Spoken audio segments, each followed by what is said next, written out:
नमस्कार, जय जोहार और very good morning to all of you. इस वक्त हम हैं भिलाई के वैशाली नगर में। अब क्यों है, क्या है, ये सारी बातें आपको इस एपिसोड में पता चल जाएगी। तो चलिए सबसे पहले मैं आपको इंट्रोड्यूस करा देती हूँ आज जिनसे हम टुडेस पर्सनालिटी के इस अंक में बात कर रहे हैं। हमारे साथ है रिकेश सेन जी, यहाँ के विधायक। आपका बहुत बहुत स्वागत है नमस्कार। यूथ विंग्स के इस खास कार्यक्रम में। जी। इनकी पहले बार के विधायक हैं छत्तीसगढ़ में और कई ऐसे इनिशिएटिव है जिसे लेकर खासी चर्चाएं चल रही है। लेकिन उससे भी बड़ा एक चीज है कि ये आजकल भिलाई में इसके पहले जो युवाओं के बीच इतना क्रेज शायद ही किसी एमएलए का रहा हो, उनमें से एक ये है।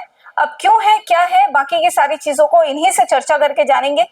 क्या मैजिकल हुआ है, कैसे अचानक इतना क्रेज, सोशल मीडिया, लोगों के बीच चर्चाएं। देखिए 25 साल पार्षद रहा हूँ, जमीनी हकीकत को जानता हूँ कि लोगों की आवश्यकताएं क्या है, लोग कब नाराज होते हैं, कब गुस्से में आते हैं, कब खुश होते हैं, ये सारी जानकारी मुझे है। तो इसलिए वही काम करता हूँ जो जनता चाहती है। तो इसलिए एक क्रेज बढ़ा हुआ है कि लोगों को लगता है कि हम जो सोचते हैं सुबह शाम तक वो रिकेश जी कर देते हैं। तो ये कहीं ना कहीं ये उनका प्रभाव है कि सोशल मीडिया में लोग चाहने लगे हैं, जमीनी हकीकत में चाहने लगे हैं। जैसे मैं स्कूटी में निकल पड़ा हूँ, गांव गांव, गली गली, घर घर जो है, वार्ड वार्ड निकल चुका हूँ। एक वार्ड को 25 दिन लग रहे हैं कंप्लीट करने में जी। और हम जाते हैं कि गली में एक एक लोगों से, एक एक घर में हम खटखटाते हैं। तो किसी की नाली की समस्या है, किसी को सड़क की समस्या है, किसी की लाइट की समस्या है, किसी का आयुष्मान कार्ड नहीं बना है, किसी का राशन कार्ड नहीं बना है, कोई मेडिकल से परेशान है, कोई व्यक्तिगत कारणों से परेशान है। तो सब अपने विधायक को समस्या बताना चाहते हैं और समस्याएं ऐसी आती है जिसको अगर विधायक चाहे तो 1 मिनट में कॉल करके उसका समाधान कर सकता है, लेकिन लोग करना नहीं चाहते। तो इसलिए मैं तत्काल जो है उसके लिए एक्टिव होता हूँ और उनका समस्या का समाधान हो जाता है। तो उनको लगता है हमारा विधायक तो बहुत अच्छा है, तत्काल समस्या का समाधान करते हैं। तो वो कहीं ना कहीं एक यूथ में भी ये चर्चा है। यूथ से रिलेटेड कई कार्यक्रम हम आयोजित करते रहते हैं, जिसमें शायद हीरोइनों को, एक्टर एक्ट्रेस को, rather I would like to say कि किसी भी तरीके के बॉलीवुड से रिलेटेड जो लोग हैं वो उनका फ्रिक्वेंटली भिलाई आना थोड़ा सा बढ़ गया है। उसके पीछे कारण ये है कि आपको लोगों के टेस्ट के हिसाब से चलना पड़ेगा जी। वो अपने जनप्रतिनिधि को हर विषय में देखना चाहते हैं जी। वो चाहते हैं कि बजरंगबली की जब पूजा हो तो वहां खली आए। हाँ। जब महिला दिवस में महिलाओं के सम्मान की बात हो तो जयप्रदा जी उपस्थित हो। हाँ। तिरंगा यात्रा निकले तो भाग्यश्री जी आए। तो एक अट्रैक्शन वाला कार्यक्रम चाहते हैं कि ऐसा कौन सा आयोजन हो जिसमें थोड़ा अट्रैक्शन हो, लोग घर से बाहर निकले और उस कार्यक्रम को देख पाए। तो समय समय पे वो करना पड़ता है। एक संपूर्ण विधायक वही होता है जो 3 चीजों को पूरा करता है। पहला, विधायक को संसदीय कार्य प्रणाली आनी चाहिए, वो अपने विधानसभा क्षेत्र की समस्याओं को सदन में उठा सके जी। वो सीख उसे होना चाहिए, पहला वो। दूसरा, जिस पार्टी ने आपको जिताया है उस पार्टी के प्रति आपको ईमानदार रहना है। हमने सबसे अधिक छत्तीसगढ़ में 34,000 मेंबरशिप बनाए, सबसे अधिक 34,000 मेंबरशिप हमने बनाए हैं। तीसरा जो है, आपको जिस जनता ने चुना है विधानसभा, उस विधानसभा में हर दिन आपको एक्टिव रहना है। तो ये 3 काम जो व्यक्ति कर लेता है वो संपूर्ण विधायक कहलाता है। तो मैं इसी पे चल रहा हूँ, तीनों को मैं लेवल लेके तीनों के हिसाब से मैं एक्टिव मोड पे रहता हूँ और मेरा प्रयास रहता है कि अधिक से अधिक लोगों की समस्याओं का समाधान हो। लोग बहुत परेशान है, लोग छोटी छोटी चीजों से परेशान है।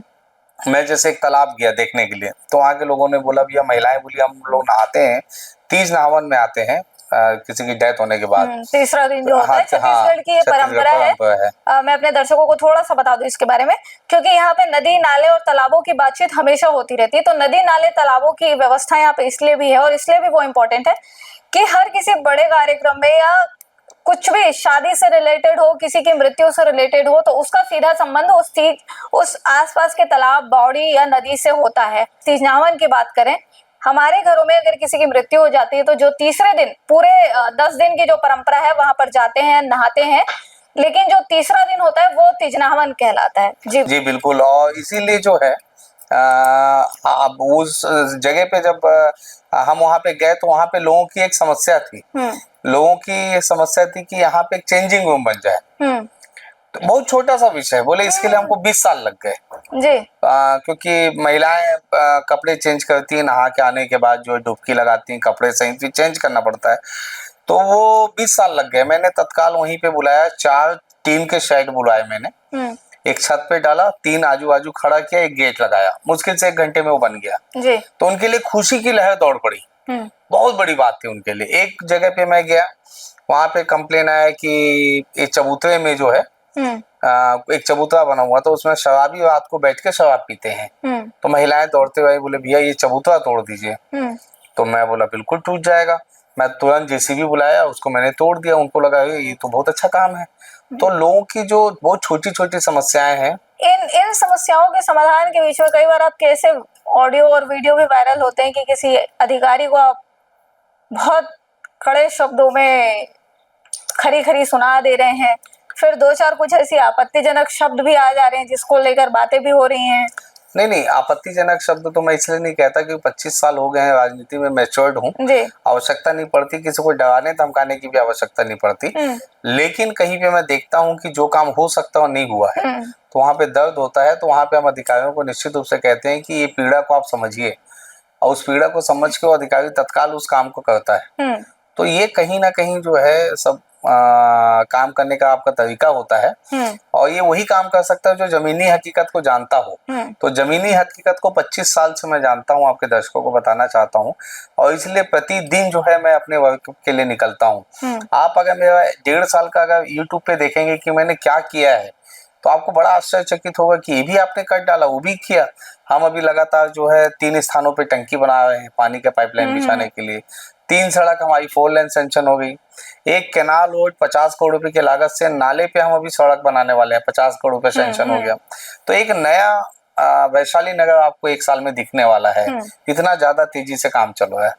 तो ये बहुत सा अमाउंट जो है वो राज्य सरकार की तरफ से भी और केंद्र सरकार की भी तरफ से सैंक्शन होता है, बट प्रोजेक्ट पूरा होते 5 साल लगभग लग ही जाते हैं। बिल्कुल अब आप टीन की शेड्स लगा के बहुत स्पीड से कमरों का निर्माण करा रहे हैं, अब कैनाल लिंकिंग कब तक बनेगा?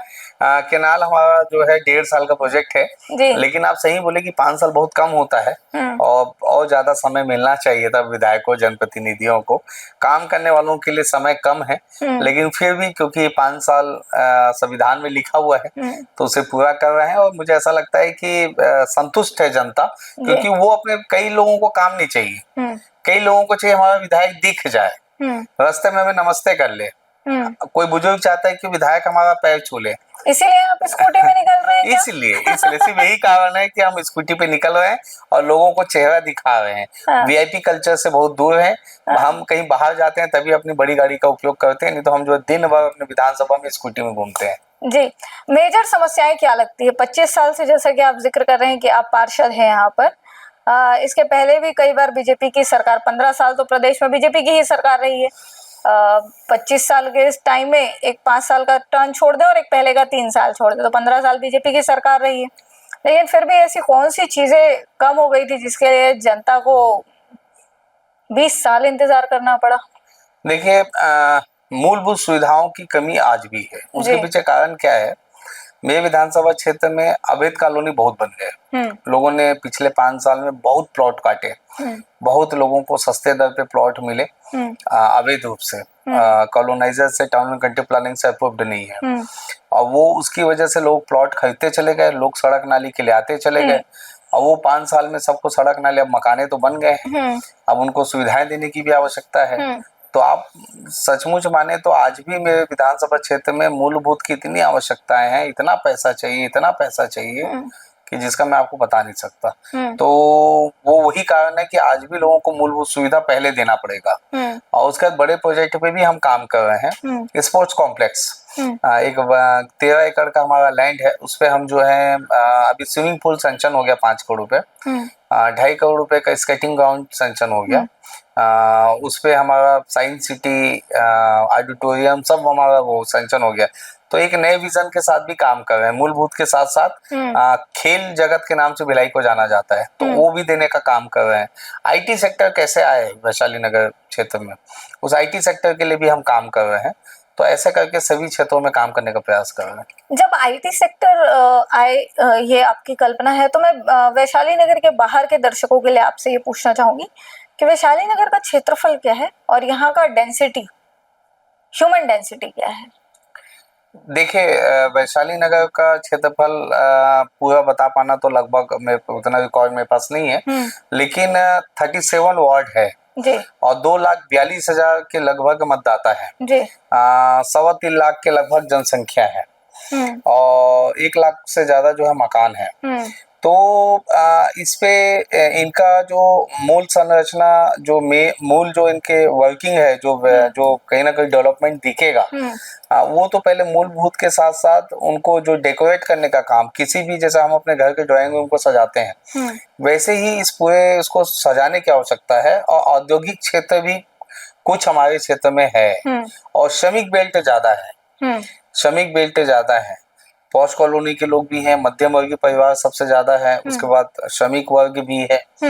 तो ये कुल मिला के ये उसकी परिभाषा है वैशाली नगर विधानसभा की।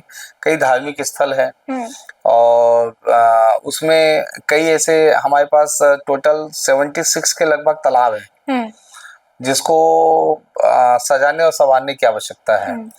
हमारे विधानसभा क्षेत्र में गार्डन्स जो है वो गार्डन 100 से ज्यादा गार्डन है। गार्डन को जो है हमको सजाने संवारने की आवश्यकता है। तो ऐसा करके इसकी जो मूल जो वो है मूलभूत सुविधाएं अभी तक पूरी नहीं हो पाई है। लेकिन वहीं पर भिलाई की पूरे विश्व में अपनी एक अलग पहचान है, अपनी एक अलग छवि है। स्टील सिटी कहा जाता है इसको। पहले शायद हमारे दर्शकों को पता हो ना पता हो, लेकिन जब छत्तीसगढ़ नहीं बना था तब भी भिलाई स्टील प्लांट की वजह से इस क्षेत्र की अपनी एक अलग साख रही है भिलाई शहर की, क्योंकि यहाँ पे जर्मन टेक्नोलॉजी और वहाँ के साथ कोलैबोरेशन करते हुए हिंदुस्तान का एक बड़ा प्लांट जो है स्टील प्लांट, वो इस शहर में है। तो वैशाली नगर भी उसी शहर का एक विधानसभा क्षेत्र जो है, ये उसी शहर का एक हिस्सा है। वहां पर भी आज भी मूलभूत सुविधाओं को लेकर जद्दोजहद जो है वो चल रही है। लगातार यहाँ पर काम किए जा रहे हैं, पर डेवलप होने के बाद भी बहुत सी जद्दोजहद भरी चीजें दिख रही है यहाँ पे, जैसा कि एमएलए साहब से बात हो रही है। यहाँ पर जब आप कहते हैं कि ये स्पोर्ट्स का है, ये स्पोर्ट्स के लिए कॉम्प्लेक्स बना दिया गया है, वहां पर एक मेजर चैलेंज अभी जो पूरे प्रदेश में चल रहा है छत्तीसगढ़िया और गैर छत्तीसगढ़िया का। भिलाई मिनी इंडिया कहा जाता है क्योंकि इंडस्ट्री पहले आई है, क्षेत्र बाद में डेवलप हुआ है या बना है, ये कह लें। तो पूरे देश भर के लोग यहाँ पे रहते हैं, तो उसको कैसे आप लोग डिफाइन करते हैं यहाँ पे? देखिए, जब भिलाई स्टील प्लांट का जब निर्माण हुआ तो इसमें कई इंजीनियर्स आए बाहर से, साउथ से कई आए, अलग अलग प्रदेशों से लोग यहाँ पे आए और ये धीरे धीरे जो है यहाँ पे एक टीन शेड कॉन्ट्रैक्टर कॉलोनी बना। कॉन्ट्रैक्टर कॉलोनी में सारे कॉन्ट्रैक्टर्स जितने थे वो कॉन्ट्रैक्टर वो यहाँ पे सब लोगों ने एक टीन शेड पे रहना चालू किया और भिलाई स्टील प्लांट का डेवलप किया। उसमें अलग अलग प्रांत से लोग आने लगे और ये धीरे धीरे कॉन्ट्रैक्टर कॉलोनी में जो रहने वाले लोग हैं इन्होंने मन बना लिया कि अब यहीं पे निवास करते हैं। तो ये ऐसा ये मिनी भारत हो गया कि साउथ के लोग भी हैं, पंजाब के लोग भी हैं, हिमाचल के लोग भी हैं, गुजरात के लोग भी हैं, सिंधी समाज के लोग भी हैं। तो सारे लोग जो है यहाँ पे आने लग गए। मूलतः देखा जाए जो यहाँ भिलाई में जिनका जन्म हुआ है वो छत्तीसगढ़िया ही है, लेकिन चूंकि भाषा और प्रांत से अगर आए हैं तो वो कहीं ना कहीं मिनी भारत के रूप में भी है। और ये भी तय है कि उस समय कई लोगों को रोजगार लोकल लोगों को दिया जाता था, लेकिन लोग उस समय नौकरी करने को तैयार नहीं होते थे। लोग भाग जाते थे कि भाई हम किसी की नौकरी नहीं करेंगे, हम अपनी दुकान चलाएंगे। जैसे मेरे पिताजी को उस समय नौकरी के लिए ऑफर था बीएसपी से, तो मेरे पिताजी ने कहा मैं किसी की नौकरी नहीं करूंगा, मैं खुद अपना सैलून का काम करूंगा। तो मेरे पिताजी उस धंधे पे, उस रोजगार पे नहीं गए वो। तो उस समय लोग नहीं करते थे, तो दूसरे प्रांत के लोग जो है यहाँ धीरे धीरे बसना चालू हो गए। तो इसलिए जो है इसे मिनी भारत कहा जाता है। और भिलाई जो है खेलदानी है, भिलाई कलाधानी है, भिलाई शिक्षाधानी है। और ये तीनों जो है कहीं ना कहीं राष्ट्रीय स्तर पे भी और अंतर्राष्ट्रीय स्तर पे भी बड़े बड़े कलाकार, शिक्षा से जुड़े हुए लोग पूरे देश भर में और देश के बाहर भी हैं, वापिस इसकी पहचान लाना है। अभी कहीं ना कहीं धीरे से विलुप्त हुआ है। दो चीज हमको फायदा मिला है अभी तक, एक हमारे पास भिलाई स्टील प्लांट है और दूसरा आईआईटी अभी जो आया है। इसके अलावा भिलाई को और कुछ मिल नहीं पाया कभी। तो भिलाई को फिर से सजाया संवारा जाए, कोई ऐसा हब लाया जाए जिसमें फिर से लोग जो है भिलाई के प्रति आकर्षित हो, भिलाई की पहचान गुम ना हो, इसके लिए मैं लगातार प्रयास कर रहा हूँ। जैसे कि एग्जाम्पल, हम पटरी बनाते हैं, एशिया का सबसे बड़ा स्टील प्लांट है, लेकिन आज पटरी बनाते हैं, पूरा भारत उस पर दौड़ता है, लेकिन एक ट्रेन भी भिलाई के नाम पे नहीं है। ये चिंता का विषय है, इस पर किसी का ध्यान नहीं किया आज तक। वो कहीं ना कहीं पहचान हम वापिस लाने के लिए प्रयासरत है। तो क्या आपकी तरफ से ऐसा कोई इनिशिएटिव किया गया है कि भैया कम से कम एक ट्रेन तो भिलाई के नाम? मैं लगातार रेल मंत्री जी के भी संपर्क में हूँ, मैंने पत्राचार भी किया है, मैंने पीएमओ को भी लिखा है, मैंने माननीय मुख्यमंत्री जी को भी लिखा है। मैं अभी विधानसभा में अशासकीय संकल्प भी लाने वाला हूँ, तो इस पे हम जो है काम करने के लिए लगे हुए हैं। तो ऐसा हम चाहते हैं कि भिलाई की पहचान वापिस आए, ये बड़ा आवश्यक है। जी बिल्कुल, भिलाई के पहचान को वापस लाने के लिए और भी बहुत से कदम जो है वो उठाए जा रहे हैं, उठाए जाने भी चाहिए, क्योंकि अस्तित्व की बात हो जाती है। यहाँ पर एक बड़ा प्रश्न ये भी उठता है कि लगातार आप 25 वर्षों से पार्षद रहे हैं, पहली बार आपको एमएलए का टिकट मिला, जीत कर आ गए। पार्टी व्यवस्था को लेकर ये मेरा प्रश्न है कि बीजेपी में संगठन व्यक्ति क्षमता से हमेशा बड़ा दिखता है, और अब तो खुलकर सांसद में ये आवाज आने लगी है कि आप कृपा में जीतते हैं। कृपा में जीतता हूँ? हाँ, ऐसा ये आपके लिए नहीं है। हाँ। ये आवाज अब संसद में उठने लगी है कि बीजेपी के जो उम्मीदवार हैं, अब ये मोदी जी शाह जी की कृपा में इनकी जीत जो है वो निश्चित हो जाती है। ये कई विपक्षी पार्टियों के जो लोग हैं ये लगातार कहते रहते हैं, ये हमारा स्टेटमेंट नहीं, ऑन रिकॉर्ड संसद के उसमें ये बात आई है। इसी तरीके का कुछ माहौल जो है वो छत्तीसगढ़ में भी दिखा इस बार। एक तरफा जीत के साथ मोदी में जीत जो रही है, और व्यक्तिगत क्षमता को कहीं ना कहीं पीछे करता हुआ ये जो पूरा चुनाव रहा है, या अब की जो कार्य प्रणाली है कि हर चीज पे हाई कमान, आप विधायक क्या करेंगे, ये सेकेंडरी चीजें हो जाती है, सीएम साइलेंट मोड पे चले जाते हैं। इन चीजों को लेकर क्या कहेंगे संगठनात्मक क्षमताओं पर?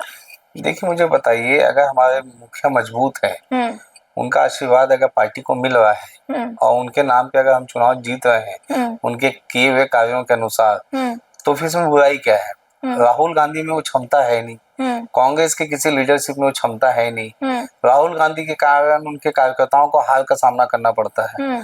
तो मुझे लगता है कि हमारा नेतृत्व तो इतना मजबूत है, जब सेनापति मजबूत होगा तभी जो है सेना मजबूत होती है, और उनकी कार्यशैली से हम अगर चुनाव जीत रहे हैं तो निश्चित रूप से देश हित में वो कार्य कर रहे होंगे, इसलिए देश की जनता उन्हें पसंद करती है। इसलिए लोग चेहरा नहीं देखते हैं, लोग कमल का फूल देखते हैं, और कमल का फूल देख के हमें मतदान करते हैं। तो मोदी जी भी कमल फूल से हैं, तो इसलिए जो इसका फायदा पूरी पार्टी को मिलता है।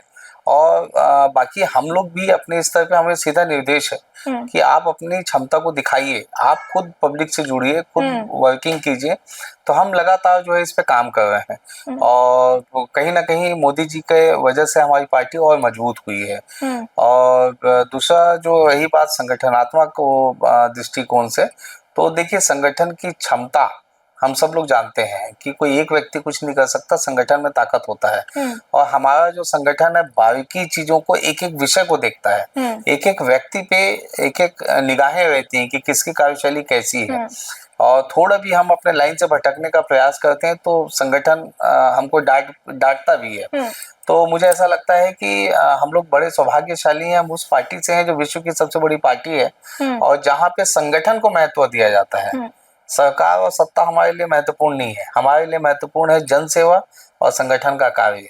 तो इसलिए जो है हम लोग ये काम कर रहे हैं। लेकिन आप जब कह रहे हैं कि सरकार और सत्ता हमारे लिए महत्वपूर्ण नहीं है, लेकिन बीजेपी ही शायद वो पार्टी है जिसने मध्य प्रदेश में चलती सरकार को खरीद फरोख्त के इल्जाम तो अभी भी लग रहे हैं उन पर।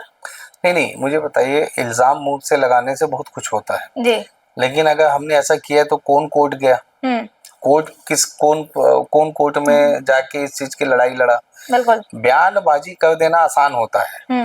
भाई हम किसी को नहीं कहते, हमको हमारे पास अगर विधायक आ रहे हैं और ये कह रहे हैं कि आपकी पार्टी जन सेवा करने वाली पार्टी है, राष्ट्र सेवा वाली पार्टी है, तो भाई हम जो है काम करना चाहते हैं आपके साथ, तो हम उनको सहज स्वीकार करके हम अपनी पार्टी में लेते हैं। और उसमें अगर उनकी सरकार चले जाती है तो हम दोषी कहाँ पे हैं? भाई हमने तो जबरदस्ती किसी को किया नहीं। तो मुझे ऐसा लगता है कि आरोप लगा देना एक अलग विषय होता है, आपका कंट्रोल पावर होना चाहिए। आप कहीं सुनते हैं कि भाजपा के 10 विधायक इस राज्य से टूटे? कभी सुनते हैं? नहीं सुनते। क्यों? क्योंकि हमारे यहाँ संगठन क्षमता बड़ी ताकतवर है और हमारे यहाँ एक एक विषय को देखा जाता है। हमारे यहाँ डायरेक्ट आप मुख्यमंत्री से मिल सकते हैं, हमारे यहाँ डायरेक्ट आप संगठन के लोगों से मिल सकते हैं, आपके अंदर जो दुख दर्द है वो जाके आप पार्टी में बता सकते हैं।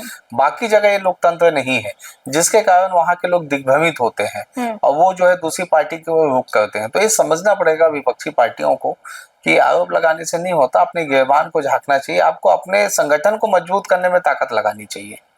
तो बिल्कुल संगठन को मजबूत करने में ताकत लगानी चाहिए। लेकिन अब वापस थोड़ा सा आपके निजी जीवन पे आते हैं। जैसा कि आपने बताया कि आपके पिताजी जो है बीएसपी की नौकरी उन्होंने स्वीकार नहीं की और उनका जो सलून था वो रहा जी। कभी ऐसा मौका लगा कि आपके भाई बाल आपके पिताजी ने कि चलो भाई? नहीं, वो भी रहा, पिताजी ने ही बाल काटे हैं, बड़े भैया ने बाल काटे, मैं खुद लोगों के बाल काटा हूँ जी। मैं भी सैलून में नौकरी अपनी सैलून में वर्किंग करता था मैं। फिर मैं एक धर्म कांटे में काम करने लगा। 9th का फीस भरना था, पैसे थे नहीं, 1100 रुपए फीस थी 9th की बीएसपी स्कूल सेक्टर 1 में। तो मैंने उस समय धर्म कांटे में काम किया, 750 रुपए पेमेंट था मेरा। पार्ट टाइम में केमिकल फैक्ट्री में काम करता था, वहां मैं लेबर का काम करता था। भट्टी में कोयला डालना रहता था, भट्टी को बुझने नहीं देना है, कंटिन्यू आपको कोयला डालते रहना है। तो कोयला डालता था मैं बेलचे से। फिर मैं ग्रीटिंग कार्ड बेचा, दिवाली में फटाके बेचे, गर्दन में टोकनी डाल के मैं रुई बेचता था। दिवाली के समय में मैं रेमंड का एक कोट पैंट का एक कपड़ा होता था, वो डिफेक्टिव भी सस्ते मिलते हैं, तो घर घर जाके मैं उसे बेचता था। मैं सब्जी मंडी में ऑटो चलाता था, लेबर नहीं रखता था क्योंकि लेबर को पेमेंट देना पड़ता है, तो आलू प्याज की बोरी जो है अपने पीठ से उठा के मैं रखता था। तो ऐसा मैं वो भी काम किया, संघर्ष था बहुत जीवन में। आज के जो रिकेश को देख रहे हैं वो रिकेश नहीं है, मैं राजू था। और राजू तो रिकेश तो मैं चुनाव जीतने के बाद बना। तो एक लंबी कहानी, हमारा बहुत एक छोटे से झोपड़े में हम लोग 11 लोग रहते थे। 8th क्लास तक हमारे यहाँ लाइट नहीं थी, हम लोग चिमनी का उपयोग करते थे। तो चिमनी में ही हम लोग पढ़ाई किए हैं और वैसे ही जो है हम लोग जो है आगे बढ़े हैं। लेकिन वहां से निकलकर जब आज आपका निर्वाचन का पत्र देखे तो लगभग 1.5 करोड़ के आसपास की आपकी संपत्ति जो है वो निर्वाचन के उसमें शो हो रही है। नहीं, 1.5 करोड़ की नहीं है, संपत्ति 30 लाख के लगभग की होगी उसमें जो दिखाया गया है। मेरे पास एक भी कार नहीं है जी। अभी विधायक बनने के बाद विधानसभा ने दिया है तो एक गाड़ी रखा हूँ मैं। और मेरी जो उस समय 78 में पिताजी ने हाउसिंग बोर्ड का मकान खरीदा था 16,000 में जी। 78 में 1978 में जब मेरा जन्म हुआ तो 16,000 रुपए का उन्होंने एक मकान खरीदा था, जिसकी कीमत अभी बढ़ के कोई 30 लाख बताता है, कोई 35 लाख बताता है, 40 लाख बताता है। वो हमारी एक पैतृक जो है वो जमीन है। और जिस जगह पे आजादी के बाद 52-53 में जो है जवाहर मार्केट में बीएसपी की जगह को उस समय जो लोग जहाँ पे रहते थे वहीं पे जैसे भी गुमटी दे देते हैं, तो उसी जगह पे गुमटी दे दिए थे, फिर वो पक्का दुकान बना लिए। तो वो आज के समय में उस दुकान की कीमत 50 लाख से ज्यादा हो गई है 70 सालों में। तो वो कहीं ना कहीं वो आपको दिख रहा है। बाकी हमारे पास और कोई संपत्ति और कोई कुछ भी नहीं है, और हमारे यहाँ कोई भी ऐसा रिकॉर्ड आपको कुछ भी नहीं मिलेगा कि कोई संपत्ति हमारे पास है। मैं बल्कि बीच में एक फैक्ट्री डाला था जो डूब गया, मैं काफी कर्जे में चला गया और बैंक का लोन पटा के जो है हालत खराब हो गई और वो जो है मेरी फैक्ट्री में से छिना गई। जी जी। तो अब उस संघर्ष से पार्षद बनने का दौर कैसा रहा? क्योंकि काम तो आपने बहुत किया है जैसा कि आप बता रहे हैं, तो पार्षदी फिर कैसे शुरू हुई? पार्षदी ये था कि हम लोग एक माता जी की पूजा करते हैं, दुर्गा पूजा, वहाँ पे एक शराबी पंडाल में चढ़ गया तो उसे हमको डांट के नीचे उतारे, तो वो पावरफुल व्यक्ति था, जाके FIR कर दिया। तो पुलिस पकड़ने आई तो बोले आपको गिरफ्तार किया जाता। मतलब किस जुर्म में? बोले कि आपने उसको डांटा पीटा। तो हम लोग बोले भाई वो शराबी था, माता के मंदिर में चढ़ गया तो डांटना तो वाजिब है। बोले नहीं, अपराध किया आप लोगों ने। तो अब हम लोग दोस्त लोग बात किए कि भाई कौन सा ऐसा वो है जो हमको बचा सके। बोले भैया नेता लोग की पकड़ रहती पुलिस में, तो नेताओं के पास चलते हैं। तो नेताओं के पास चलते हैं तो नेता लोग ही हमको बचा सकते हैं। तो हम सब नेता के पास गए, तो कोई नेता पूजा कर रहा है, कोई नेता नहा रहा है, कोई नेता सो के नहीं उठा है, तो कोई नेता हमारी मदद नहीं किया। तो मैंने अपने दोस्तों को हंसी मजाक में कहा कि देखना मैं एक दिन खुद नेता बनूंगा। तो उसी समय पार्षद का इलेक्शन आ गया सन 2000 में। उस समय मेरी आयु थी 21 साल। तो किसी ने कहा यार तू चुनाव लड़ ले। तो मैं दूसरे का फॉर्म भरने गया था, वो उसका फॉर्म एक्सेप्ट नहीं हुआ क्योंकि वो सीट ओबीसी के लिए था और वो सामान्य व्यक्ति था। तो मैंने फॉर्म भर दिया, मैं 9 वोट से पहले इलेक्शन जीत गया अपने निवास स्थान से 10 किलोमीटर दूर, जबकि लोग मुझे वहां नहीं जानते थे। फिर second election, third, fourth, fifth ऐसे करके जो है 5 इलेक्शन में जीतते रहा। 25 साल में बहुत उतार चढ़ाव जिंदगी में आए, बहुत संघर्ष में रहा। उसके बाद मैं राजनीति में ऐसे ही जो है एक नया उदय होते चला गया।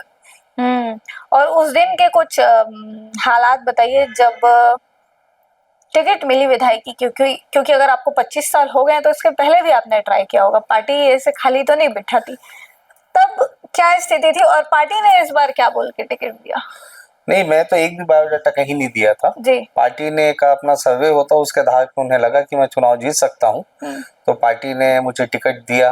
और पहले पार्टी के तरफ से अब राजनीति में कौन आगे नहीं बढ़ना चाहता, बिल्कुल सबकी महत्वाकांक्षा है। तो मैं भी चाहता कि 5 साल 25 साल हो गए, या तो महापौर बन जाऊं या तो विधायक बन जाऊं। और लोग बोलते भी थे कि यार कब तक पार्षद बनता रहेगा, हो गया ना यार, माफ कर, मत बन पार्षद। हंसी मजाक में लोग बोलते थे। तो वो हम जो है पार्षद बने और कई बार टिकट नहीं मिली तो इंडिपेंडेंट लड़के फिर पार्टी में शामिल हो जाते थे। तो फिर पार्टी ने देखा यार लड़का बड़ा मेहनत करता है, तो मुझे इस बार टिकट मिला और 41,000 से मैं जीता। एक रिकॉर्ड बना भिलाई के लिए, बहुत बड़ा रिकॉर्ड बना हुआ। More than 50%। जी जी। टोटल वोट 97,000 के आसपास कुछ रहा है जी। तो ये तो रही विधायकी के जीत की कहानी। लेकिन एक ये भी बात आती है कि बीजेपी ने इस बार बहुत सारे फर्स्ट टाइमर्स को मौका दिया है। तो क्या रिकेश सिंह के मन में भी था कि भाई पहली बार जीता हूं, अगर मेरे को भी कुछ मौका मिल जाता मंत्री बनने का तो? देखिए इस पार्टी में ना, आप पार्टी के मेंबरशिप हैं अगर सदस्य है, वही बहुत बड़ी बात होती है। और आपको तो विधायक बन गए, पार्टी ने इतना कुछ दिया है, आप वर्किंग कीजिए ना, मौका है तो वो भी मिलेगा, सब मिलेगा, लेकिन आप पब्लिक के दिल में राज कीजिए। पहले आप संगठन को दिखाइए कि संगठन के लिए आप कुछ, आपको जो टिकट दिया गया है तो वो आप पार्टी को फक्र महसूस हो रहा है। और हमारी पार्टी तो ऐसा है कि आप मेहनत करते रहिए, कब आप तो मंत्री की बात कर रहे हैं, कब कौन मुख्यमंत्री बन जाए कोई भरोसा नहीं। आप देखे होंगे गुजरात के माननीय मुख्यमंत्री जी सबसे पीछे लाइन में बैठे थे जब घोषणा हुई, उनको बिल्कुल नहीं पता था। विष्णुदेव साय जी को बिल्कुल नहीं पता था। भजनलाल जी को, जो राजस्थान के मुख्यमंत्री, उनको नहीं पता था कि वो मुख्यमंत्री बनेंगे। मोहन यादव जी को बिल्कुल नहीं मालूम था कि वो मुख्यमंत्री बनेंगे। तो वो तो विधायक का टिकट मिल जाए जैसे तैसे, वो उसके लिए प्रयासरत थे, विधायक का टिकट मिला, वो मुख्यमंत्री बन गए। तो ये बहुत बड़ी बात है ये। और हमारे यहाँ मायने नहीं है वो सब चीजों के, जो नाम चलाते हैं मीडिया के कयास रहते हैं कि वो बनेंगे, ये बनेंगे, ऐसा बनेंगे, वैसा बनेंगे, बाकी कुछ नहीं। तो बिल्कुल लेकिन अब थोड़ा भिलाई की समस्याओं की तरफ अपन आते हैं, और ये समस्या शायद भिलाई का ही हिस्सा है, वैशाली नगर तो उसकी भी होगी, महादेव सट्टा ऐप। इस पर युवाओं को दूर रखने के लिए, अवेयर रखने के लिए अब आप क्या कर रहे हैं? देखिए जैसे चुनाव में जीता तो वैसे ही सबसे पहले मैं सदन में, आप जब आपका ये आए, जब आप रिलीज करे इस इंटरव्यू को, तो मेरा वो बयान को भी डालिएगा जो विधानसभा में मैंने उठाया था। मैंने कहा था कई ऐसे आईपीएस अधिकारी हैं, कई ऐसे लोग हैं जो महादेव सट्टा में संलिप्त हैं, और मैंने बहुत तरीके से उठाया था, क्योंकि क्या है इसमें बड़ा मुश्किल जाता है। मेरे विधानसभा में 20,000 से अधिक युवा लिप्त है। अब इसमें आप किसी के छठी मरनी में जा रहे हैं, लोग सेल्फी ले रहे हैं, बाद में पता चलता है ये तो महादेव आईडी वाला है।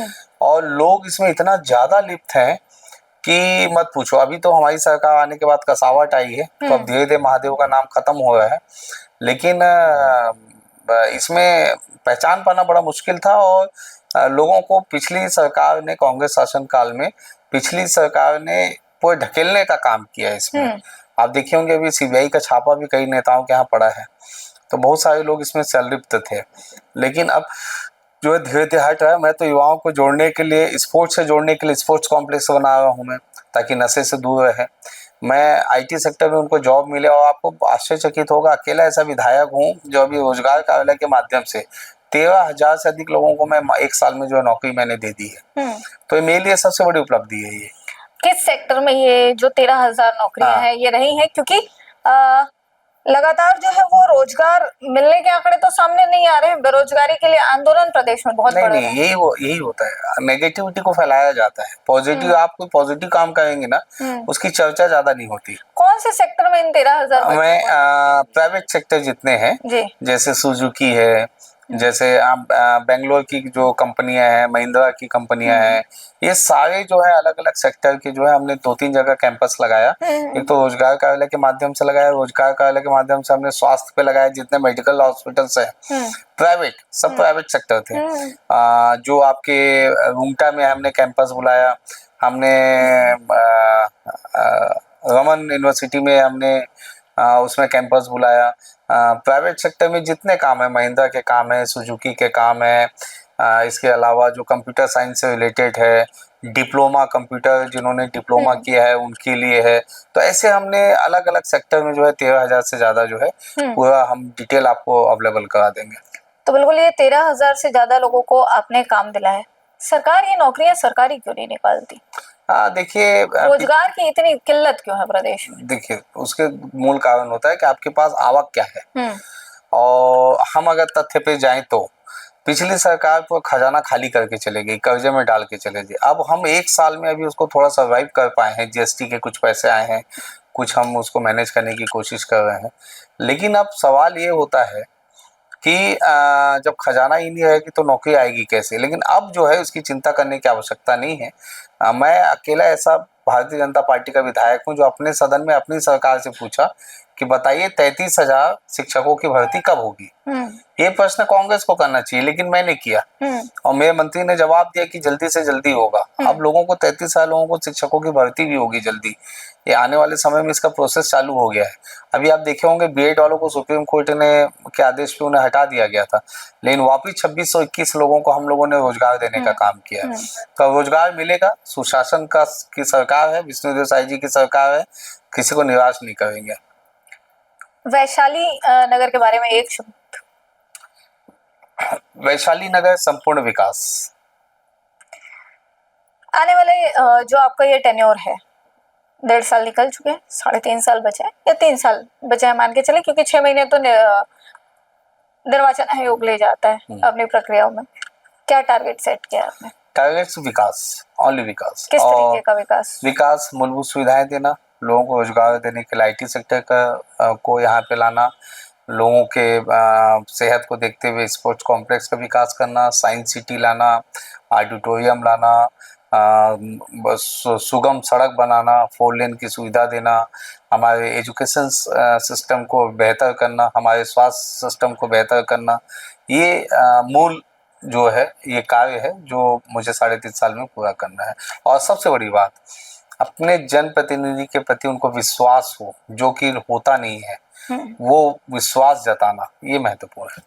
तो बिल्कुल, जनप्रतिनिधियों पर लोगों का विश्वास जो है वो धीरे धीरे कम होता जा रहा है, उसको बनाए रखना ये मेजर टारगेट है भिलाई के वैशाली नगर क्षेत्र के विधायक रिकेश सेन जी का। आपको बहुत बहुत धन्यवाद, आपने यूथ विंग्स को काफी समय दिया। आपके दर्शकों को भी मेरा नमस्कार।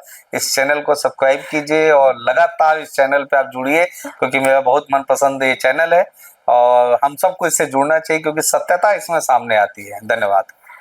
तो यूथ विंग्स के इस एपिसोड में इतना ही। अगले अंक में फिर किसी विशिष्ट अतिथि के साथ हम आपके सामने होंगे। तब तक के लिए थैंक यू सो मच, धन्यवाद।